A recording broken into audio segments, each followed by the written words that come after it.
Hello students, education hub online में आप सभी का हार्दिक स्वागत है। आप सभी को नव वर्ष की ढेरों बधाइयाँ। आगामी परिषदीय परीक्षा 2023 में बैठने वाले बोर्ड परीक्षार्थियों को अग्रिम बधाई एवं शुभकामनाएं। टॉपिक स्टार्ट करने से पहले जो लोग चैनल में नए हैं वो चैनल को सब्सक्राइब करना न भूलें और अगर वीडियो पसंद आए तो वीडियो को लाइक ज़रूर करें। तो इस क्रम में मैंने कक्षा 10वीं की गणित विषय के त्रिकोणमिति इकाई को लिया है। कक्षा 10वीं में यहाँ पे आपके पास 2 चैप्टर होंगे त्रिकोणमिति इकाई में। पहला होगा त्रिकोणमिति का परिचय, दूसरा होगा त्रिकोणमिति के कुछ अनुप्रयोग। बोर्ड परीक्षा की दृष्टि से देखा जाए तो अंक विभाजन इस प्रकार से होगा। कुल अंक होंगे 12 नंबर के, जिनमें 4 प्रश्न होंगे। 1 अंक का 1 प्रश्न होगा, 2 अंक का भी 1 प्रश्न होगा, 4 अंक का भी 1 प्रश्न होगा जो चैप्टर नंबर 8 से पूछे जाएंगे, तथा 5 अंक का 1 प्रश्न जो चैप्टर नंबर 9 से होगा। स्टार्ट करते हैं टॉपिक को। त्रिकोणमिति। त्रिकोणमिति अंग्रेजी शब्द ट्रिग्नोमेट्री से मिलकर बना हुआ है। ट्रिग्नोमेट्री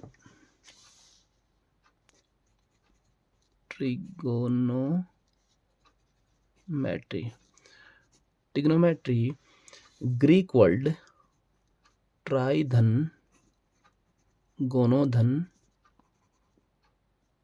मैट्रॉन से मिलकर बना होता है, जिसका शाब्दिक अर्थ ट्राई माने 3, गोनो माने भुजा और मैट्रॉन माने मापन, 3 भुजाओं का मापन। त्रिकोणमिति में वास्तव में एक त्रिभुज की भुजाओं और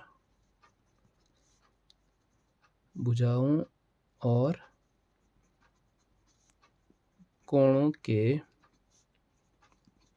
बीच के संबंध का अध्ययन किया जाता है। ठीक है। वास्तव में त्रिग्नोमेट्री में त्रिभुज की जो भुजाएं होती हैं और उनके बीच जो कोण होते हैं उनके आपस में संबंध का अध्ययन किया जाता है। त्रिकोणमिति में जो त्रिभुज होता है वो समकोण त्रिभुज लिया जाता है, और समकोण त्रिभुज के बारे में आप जानते होंगे। समकोण त्रिभुज एक ऐसा त्रिभुज जिसमें एक कोण 90 डिग्री का होता है, बाकी दोनों कोण न्यून कोण होते हैं। मैंने यहाँ पे एक त्रिभुज खींच रखा है ABC, जहाँ पे बी कोण कितने डिग्री का है, 90 डिग्री का है। समकोण त्रिभुज के बारे में,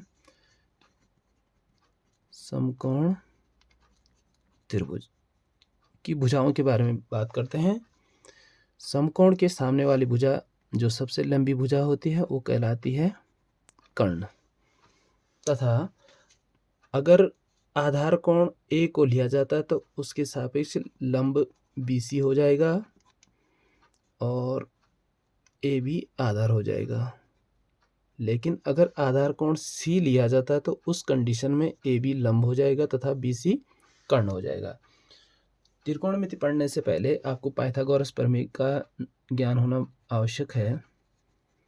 पाइथागोरस प्रमेय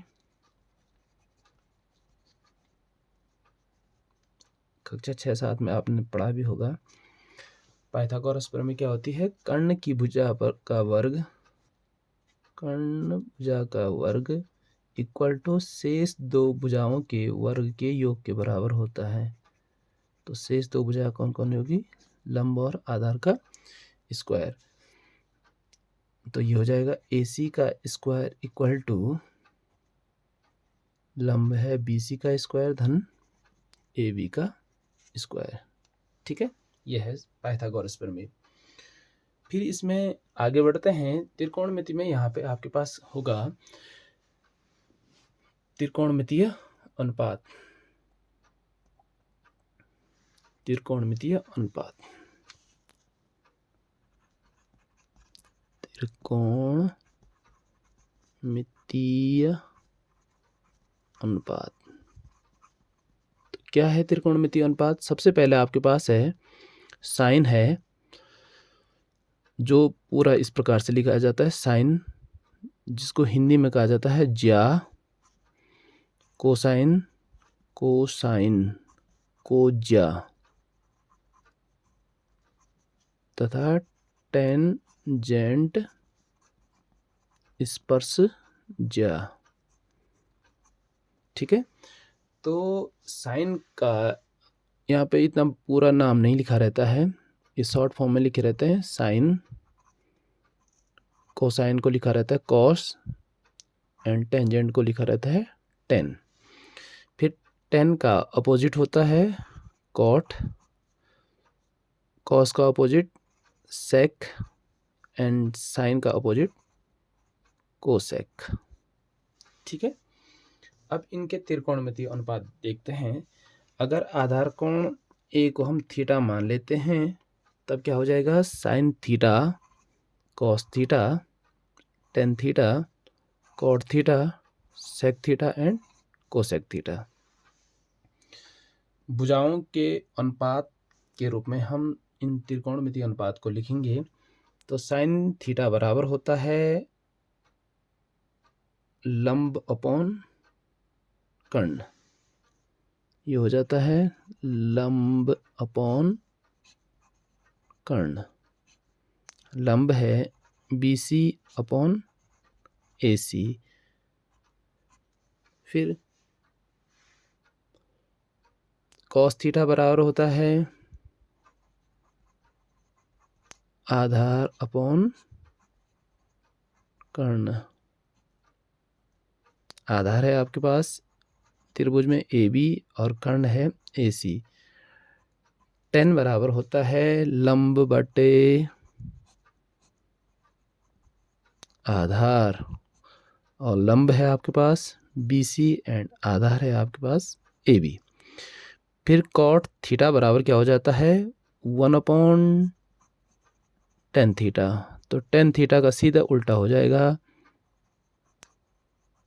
आधार बटे लंब, ये हो जाएगा AB बटे BC। सेक थीटा किसका इन्वर्स होता है? कॉस का। तो ये जाता है सेक थीटा इक्वल टू हो जाएगा 1 अपॉन कॉस थीटा, ये हो जाएगा कर्ण बटे आधार equal to AC upon AB। Cosec का हो जाता है 1 अपॉन साइन थीटा, देन ये हो जाएगा कर्ण अपॉन लंब equal to AC upon BC। ये हैं 6 त्रिकोणमितीय अनुपात होते हैं sine cos tan cot sec and cosec. इनको शॉर्ट फॉर्म में याद करने के लिए एक ट्रिक बनाई गई है, ये है लाल LAL अपॉन KKA, लाल बटे कका। साइन थीटा के लिए हो जाता है लंब बटे कर्ण, कॉस थीटा के लिए हो जाता है आधार बटे कर्ण, एंड टेन थीटा के लिए हो जाता है लंब बटे आधार। इसी प्रकार से आपको याद रखना पड़ेगा कि टेन का उल्टा होता है कॉट, तो कॉट हो जाएगा आधार बटे लंब। कॉस का हो जाता है सेक उल्टा, तो आधार बटे कर्ण बटे आधार। और साइन थीटा का उल्टा होता है कॉसक कोसेक, और कोसेक हो जाएगा कर्ण बटे लंब। तो इस प्रकार से आप लोगों को त्रिकोणमिति के इंट्रोडक्शन से लेकर पाइथागोरस प्रमेय और इसका त्रिकोणमितीय अनुपात के बारे में पूरी जानकारी हो चुकी है। अब आगे बढ़ेंगे एक्सरसाइज पे। जो महत्वपूर्ण प्रश्न होंगे उन्हीं को करवाऊंगा मैं।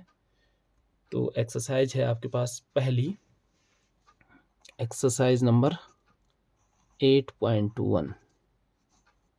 ठीक है बच्चों, तो पहला प्रश्न है प्रश्न नंबर 1।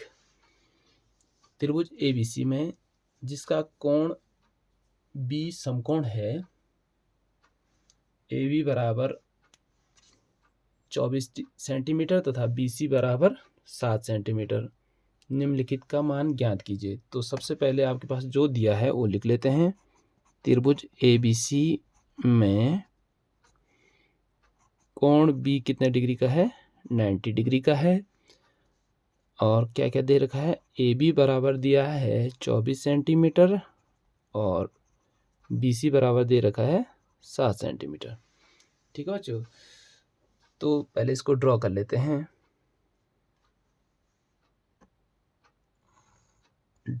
ड्रॉ जरूर करें, उससे आपका जो सॉल्यूशन होगा वो ज़्यादा प्रभावी दिखेगा।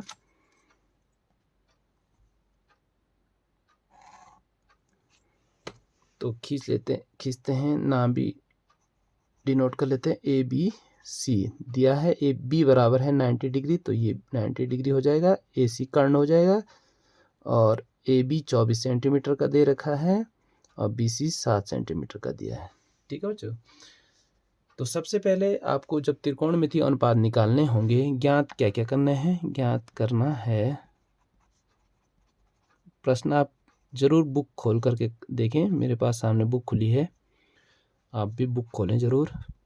पहला है sine A comma cos A ज्ञात करना है आपने। फिर दूसरा साइन C और कॉस C ज्ञात करना है। तो साइन A ये है आपका बेस कोण है, आधार कोण इसी को ले रखा है इस समय। तो सबसे पहले आपको कर्ण ज्ञात होना चाहिए, तो उसके लिए आपको कौन सी प्रमेय यूज करनी पड़ेगी? पाइथागोरस प्रमेय। तो सीधे अप्लाई करते हैं। त्रिभुज ABC में कौन सी प्रमेय यूज करेंगे? पाइथागोरस प्रमेय लागू करने पर या पाइथागोरस प्रमेय से। ठीक है बच्चों, तो पाइथागोरस प्रमेय से क्या होगा? पाइथागोरस प्रमेय आप जानते हैं, कर्ण का वर्ग इक्वल टू लंब का वर्ग धन आधार का वर्ग। कर्ण है AC का वर्ग इक्वल टू लंब है BC का वर्ग धन आधार है AB का वर्ग। तो कर्ण का वर्ग इक्वल टू आ जाएगा, BC है 7 सेंटीमीटर, तो 7 का वर्ग धन 24 का वर्ग। कितने बच्चों को वर्ग 30 तक याद है? आप लोगों को 30 तक वर्ग याद होने चाहिए। 7 का वर्ग होता है, क्या होता है बच्चों? 49, और 24 का वर्ग होता है 576। ठीक है, तो इसको जोड़ देंगे तो ये हो जाएगा 9 6 15 और 7 4 11 12 और 5 1 6 625। AC square equal to 625, then the value of AC will be under root 625। सबको सॉल्व करना आ जाता होगा इतना। यहाँ से स्क्वायर हट जाएगा तो इधर क्या लग जाएगा? रूट लग जाएगा। और किसका रूट होता है? अंडर रूट किसका है? ये 25 का वर्ग है 625, तो 625 का वर्गमूल क्या हो जाएगा? 25। तो AC भी निकल गया है 25 सेंटीमीटर। आपके पास क्या निकालना है? यहीं पे निकाल देते हैं हम लोग, लेकिन आप परीक्षा में उसको नीचे कॉपी में नीचे ले जाना उसको। तो हमारे पास हमने निकालना है साइन A, और साइन बराबर अभी मैंने बताया आपको, साइन जो त्रिकोणमितीय अनुपात होता है, साइन का क्या होता है? L/K, मतलब लंब बटे कर्ण। लंब बटे कर्ण, लंब कितना है? BC और एंड कर्ण कितना है? AC। अब BC कितना मिला है आपको? पहले से है BC दिया है 7 सेंटीमीटर और AC हो जाएगा 25। इसी प्रकार से cos A इक्वल टू हो जाएगा आधार बटे कर्ण, और आधार है आपके पास AB और कर्ण है AC। ठीक है, इक्वल टू हो जाएगा, AB कितना हुआ? AB हुआ 24 सेंटीमीटर और कर्ण कितना, AC कितना है? 25 सेंटीमीटर। तो इस प्रकार से पहले खंड का पहले प्रश्न का पहला खंड इस प्रकार से हल होता है। ठीक है बच्चों, पहला खंड हो चुका है। अब दूसरे खंड पे आते हैं। दूसरा खंड पूछा गया है साइन सी कॉमा कॉस सी पूछा गया है। इस समय उन्होंने आधार कोण को क्या रखा है, सी को रखा। तो ये है आधार कोण। मैंने अभी समझाया भी था आपको कि अगर इसको आधार कोण लेंगे तब इस कंडीशन में क्या हो जाएगा, ए बी क्या हो जाएगा, लंब हो जाएगा, और बी सी क्या हो जाएगा, आधार हो जाएगा। तो कन्फ्यूज मत करना है। तो साइन सी कैसे ज्ञात करेंगे, साइन बराबर होता है लंब बटे कर्ण। याद हो गया होगा आपको, लंब बटे कर्ण। और लंब क्या बोला मैंने, सी की कंडीशन में, सी की कंडीशन में लंब सामने वाला। तो ए बी लंब है और कर्ण तो बिल्कुल वही रहेगा। कर्ण किसी भी दशा में बदलेगा नहीं। तो ये हो जाएगा 24/25। इसी प्रकार से कॉस सी भी निकालेंगे हम। तो कॉस के लिए क्या होगा, कॉस बराबर, बताओ बच्चों, आधार बटे कर्ण, आधार बटे कर्ण। तो आधार क्या बोला, BC, और AC क्या है, कर्ण। तो 7/25। बिल्कुल 2 नंबर का प्रश्न बन सकता है ये वाला। ठीक है बच्चों, 1 नंबर का विकल्प या अति लघुत्तरी में पूछा जाएगा, लेकिन ये 2 नंबर का अच्छा प्रश्न है। दूसरा प्रश्न भी बिल्कुल इसी प्रकार से आप लोग आसानी से हल कर सकते हैं। जो महत्वपूर्ण प्रश्न है मैं सीधे उसी को उठाता हूं। चौथे प्रश्न पर चलते हैं। प्रश्न नंबर 4। प्रश्न देख लीजिए, आप पढ़ लीजिए अपनी किताब में क्या दिया है। यदि cot A, यदि 15 cot A = 8 हो तो sin A और sec A ज्ञात कीजिए। ये प्रश्न बिल्कुल 2 नंबर का बन सकता है परिस्थिति आगामी परीक्षाओं के लिए, और ये कॉम्पिटिटिव एग्जाम्स में भी पूछा जा सकता है, और परीक्षाओं में बहुत बार रिपीट हो रखा है प्रश्न। आप इसके लिए आपको सबसे पहले एक समकोण त्रिभुज खींचना पड़ेगा। इस प्रकार के प्रश्नों को हल करने के लिए सबसे पहले आप समकोण त्रिभुज जरूर ड्रॉ कर लें, और आप नाम दे अपने हिसाब से नाम दे देना A, B एंड C। फिर आपने सॉल्यूशन में आते हैं। ये दे रखा है, दिया है, क्या दिया है, 15 cot A = 8, then cot A = क्या हो जाएगा, 8/15। और आप जानते हैं cot बराबर होता है आधार बटे लंब। यो याद रखने पड़ेंगे आपको, आधार बटे लंब। और आधार कितना हो जाएगा, 8 सेंटीमीटर का, और लंब हो जाएगा 15 का। ठीक है, यूनिट नहीं दे रखी है, आप कुछ भी बोल सकते हैं, सेंटीमीटर या सेंटीमीटर उचित रहेगा, 8 सेंटीमीटर या 15 सेंटीमीटर का। ठीक है बच्चों, तो आपने फिर से पाइथागोरस प्रमेय अप्लाई करना नहीं, क्योंकि यहाँ पे कर्ण ज्ञात नहीं है। तो त्रिभुज ABC में क्या करेंगे, पाइथागोरस प्रमेय लागू करने पर, या पाइथागोरस प्रमेय से, तो क्या हो जाएगा, लंब कर्ण का वर्ग AC का वर्ग = आधार का वर्ग AB का वर्ग धन BC का वर्ग। देन AC का वर्ग = AB कितना है, 8 का वर्ग धन BC है 15 का वर्ग। 8 का वर्ग हो जाता है, याद है सबको, 8 × 8 = 64, और 15 का 15 गुणा 15 = 225। 5 और 4 9, 6 और 2 8, और ये आ गया 289। आप याद है सब बच्चों को, किसका अंडर रूट है, 289 का अंडर रूट क्या है, बिल्कुल सही है 17। और सेंटीमीटर लिखो या नहीं लिखो, क्योंकि यहाँ पे दिया नहीं है, तो मैंने सेंटीमीटर लिख लिया है, 17 सेंटीमीटर। ठीक है बच्चों, तो ये हो गया आपके पास, कर्ण भी मिल चुका है। अब क्या करना है, जो ज्ञात करना है उस पर बढ़ते हैं। ज्ञात क्या करना है, आप देख सकते हैं, साइन A और सेक A। साइन A, इसी आधार कोण की बात हो रही है। तो साइन बराबर क्या बोला था मैंने, लंब बटे कर्ण। तो लंब हो जाएगा BC और कर्ण हो जाएगा AC। तो AC अभी आपने ज्ञात कर लिया तो लिख भी सकते हैं आप यहाँ पे 17। तो लंब है 15 बटे कर्ण है 17। इसी प्रकार से दूसरा पूछा गया है सेक A। सेक में क्या है आपके पास, सेक आप जानते हैं कर्ण बटे आधार, और कर्ण क्या है 17 और आधार है आपके पास 8। बिल्कुल एग्जामिनर अगर आप इस तरीके से करेंगे तो एग्जामिनर कहीं पे भी आपकी नंबर नहीं काटेगा, 2 में से पूरे 2 अंक आपको मिल जाएंगे। ठीक है बच्चों, आगे देखिए आगे के प्रश्न आप जरूर कमेंट्स करना, जो आपको टफ लगता है एक्सरसाइज 8.1 में तो आप जरूर पूछना। फिर अक्सर पूछा जाता है प्रश्न नंबर 5वां भी अक्सर पूछा जाता है, और इसके बाद हम चलते हैं प्रश्न नंबर 6 पे, जो छोटा प्रश्न है लेकिन महत्वपूर्ण प्रश्न है। ठीक है बच्चों, तो पढ़िए उसको, 6वें प्रश्न को पढ़ते हैं।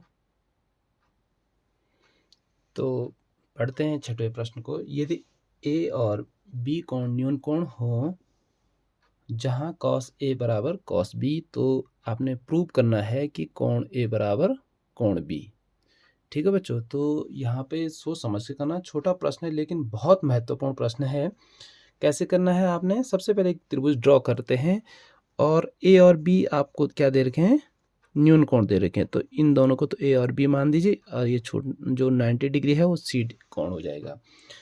तो दिया है, सबसे पहले आप प्रूव करने वाले प्रश्नों को इस प्रकार से करेंगे। दिया है, क्या दिया है, कोण A और कोण B क्या है, न्यून कोण है। ठीक है बच्चों, तथा cos A बराबर क्या दिया है, cos B। आपने सिद्ध करना है, सिद्ध करना है, क्या सिद्ध करना है, कोण A बराबर कोण B। तो उसके लिए आप क्या करेंगे, उपपत्ति में चलते हैं या प्रूफ देते हैं, क्या प्रमाण देंगे आप, तो आप आएंगे त्रिभुज ACB में। आप हमेशा समकोण त्रिभुज को इस प्रकार से रखें कि जो बीच वाला कोण होगा वो 90 डिग्री होना चाहिए। तो ACB में चलते हैं, सीधे यूज करते हैं इस वाली कंडीशन को। कौन सी वाली कंडीशन को, समीकरण 1 वाली। तो आप लिखेंगे cos A बराबर cos B। तो A बराबर आप जानते हैं cos बराबर आधार बटे कर्ण होता है, तो इसके लिए आधार क्या होगा, AC अपॉन कर्ण क्या है, आधार बटे कर्ण, तो AB। ठीक हो गया बच्चों, AC बटे AB। इसी प्रकार से